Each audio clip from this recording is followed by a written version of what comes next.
Well, Fidelity reports that only 9% of women think they make better investments than men, when on average, women earn better returns than men. Why don't they know it? What's causing this disconnect? And to discuss this more, Arwen Becker, owner, Becker Retirement Group. She's a pro. She knows all the stats.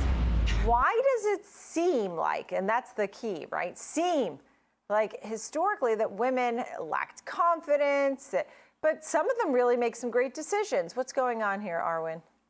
They do. And you know what, Nicole, BlackRock did a study last year that only 38% of women even invest in the market, and 31% of those that don't feared losing everything. But the statistics that's really staggering is that 55% of women think investing is not for people like me. That was literally the words in which they had in this study.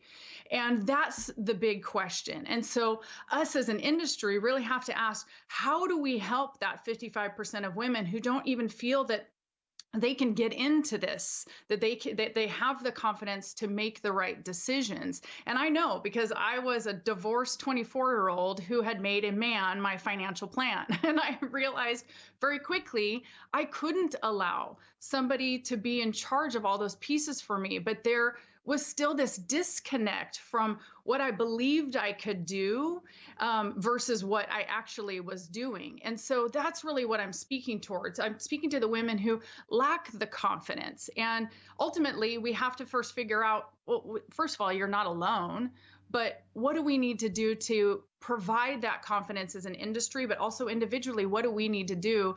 And there's a lot of things. First, you got to start reading. Yeah. Well, first, let me just jump in here. Yeah. Before we get to the list of what you can do to step it up, right? Step up your investment game. First of all, I think it's important that we're focusing on female investors, but I don't think we're excluding anybody here in this conversation.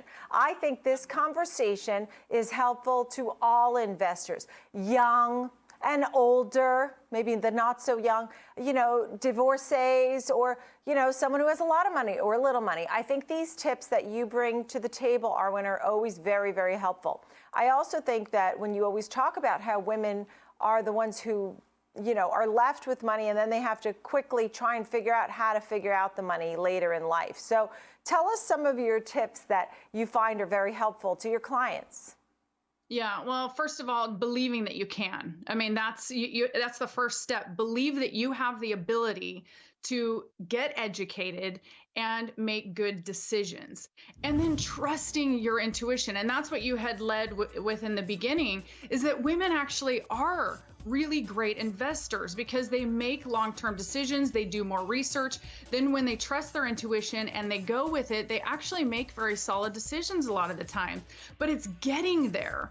And so education is a big part of it. But finding an advisor that actually speaks more to you like a friend would and less like a transaction. That's an important component, which I think a lot of people maybe just go and interview one advisor and they go, oh, I guess I'll just go with this person. But they don't trust themselves to go, you know what, maybe there's somebody who just speaks a little bit more of my language and we would connect a little bit better. So making sure that you're taking the time to interview somebody that you might have a relationship with for 20 years or more. I think that's really great, right? I mean, we forget sometimes we're the ones that need to actually interview them, and they need to talk with you, and there are no dumb questions, right? I mean, that's just how it goes, and you should feel confident to ask those questions, and if you don't understand, ask again. And so that's the big picture when you talk about how to do this. That being said, tell me about the female investors and some other tips that you have, right? Finding an advisor that is a good one, that listens to you. And making these decisions, maybe be diversified, right? I mean, don't put all your eggs in one basket. Right. And you know what? It really starts at figuring out first where you are. I use this analogy of going to the mall and looking at the directory and finding the Sunglass Hut. Well, once you find it on the directory, you don't just start wandering aimlessly. You have to first figure out, where am I?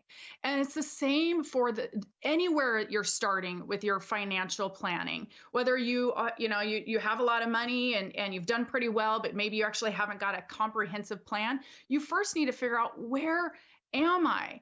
And I think so many women that I meet with, the thousands that I talk to and that I meet with every year, they lack the confidence because they think what they're going to hear is going to be bad, so they avoid it.